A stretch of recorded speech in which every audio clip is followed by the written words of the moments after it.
अकोला जिल्ह्यात लाचखोरी विरोधात मोठी कारवाई करण्यात आली आहे। वाईन बारच्या एनओसी साठी 65,000 रुपयांची लाच मागितल्याच्या तक्रारीनंतर लाचलुचपत प्रतिबंधक विभागाने सापळा रचला।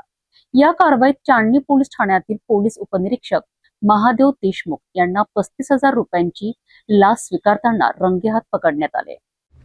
अकोला जिल्ह्यातील चांदणी पोलीस ठाण्यात ही सापळा कारवाई करण्यात आली आहे। तक्रारदाराचा पांगरा रोड मडसूर येथे बियर आणि वाईन शॉपीचा व्यवसाय असून त्यांना वाईन बार सुरू करण्यासाठी राज्य उत्पादन शुल्क विभागाकडे अर्ज केला होता।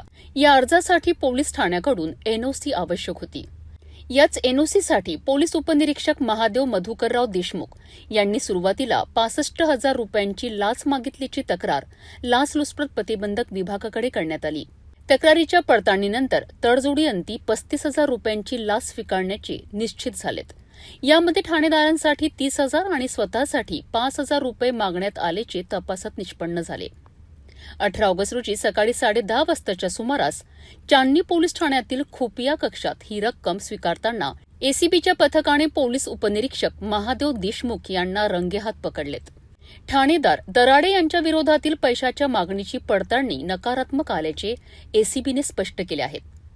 या प्रकरणी भ्रष्टाचार प्रतिबंधक कायद्यानुसार गुन्हा दाखल करण्याची प्रक्रिया सुरू असून आरोपीला ताब्यात घेण्यात आले आहे। घरजडतीची कारवाई सुरू आहे। वाईन बारच्या एनओसीसाठी लाच मागितल्याच्या तक्रारीनंतर झालेल्या या कारवाईने पोलीस विभागात खळबळ उडाली आहे। या प्रकरणात पुढील तपास सुरू असून गुन्हा दाखल झाल्यानंतर कायदेशीर कारवाई करण्यात येणार आहे।